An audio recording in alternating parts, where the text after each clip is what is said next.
প্রিয় বন্ধুরা, আমি শিমুল। আজ আমি আপনাদের সাথে সময়ের মূল্য সম্পর্কে আলোচনা করতে চাই। এই পৃথিবীতে সবচেয়ে মূল্যবান জিনিস কি? অনেকে বলবেন টাকা, ধন সম্পদ বা ক্ষমতা। কিন্তু সত্যি কথা হল, সবচেয়ে মূল্যবান জিনিস হল সময়। কারণ টাকা হারালে আবার পাওয়া যায়, কিন্তু সময় একবার চলে গেলে আর কখনো ফিরে আসে না। গবেষণায় দেখা গেছে, যারা জীবনে সফল হয়েছেন তারা সময়কে খুব গুরুত্ব দিয়েছেন।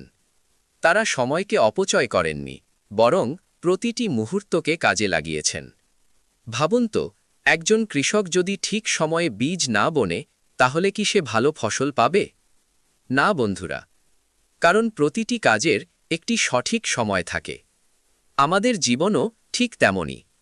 যদি আমরা আজকের সময়কে অবহেলা করি, তাহলে আগামীকাল আমাদের জন্য আফসোস ছাড়া কিছু থাকবে না। তাই আজ থেকেই সিদ্ধান্ত নিন, সময়কে সম্মান করবেন, সময়কে কাজে লাগাবেন। কারণ আজকের সঠিক ব্যবহারই আগামীকালের সুন্দর ভবিষ্যৎ তৈরি করে। ধন্যবাদ। ভিডিও ভালো লাগলে লাইক করে দিও।